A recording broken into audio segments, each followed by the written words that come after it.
आज से 50 साल पहले हिंदुस्तान को एक गलतफहमी हुई थी। इस गलतफहमी को जिन पाकिस्तानियों ने दूर किया वो आज जिंदा हैं और दुनिया से कुछ कहना चाहते हैं। 1965 की जब जंग शुरू हुई तो सुबह के वक्त हमारी वालदा ने बताया कि बेटा हिंदुस्तान ने हमला कर दिया है।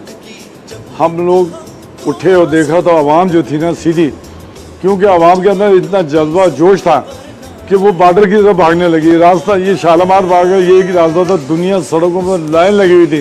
किसी के हाथ में डंडा था, किसी के हाथ में कोई और औजार थे, जो भी था वो कहने लगे हम लड़ेंगे दुश्मन से। हम ये चाहते थे कि अगर फौज हमें इजाज़त दे दे तो हम हिंदुस्तान का जो लाल किला है ना उस पर झंडा लहरा दें। तो उनका एक जहाज़ आता था, हमारे उनके पीछे जहाज़ रखते थे तो ये दुम दबा के भागते थे। ये हमें 65 में भी आजमा चुके हैं। अब इन्होंने क्या आजमाना है, ये हमसे मत्था लगा के देख लें हम इनका हश्र क्या करते हैं। ये बुज़दिल कौम है, ये कहाँ लड़ सकती है। अब ये जो फायर करते हैं ना, कभी उधर सियालकोट कर दिया, कभी बॉर्डर पर उधर कर दिया, ये गलत।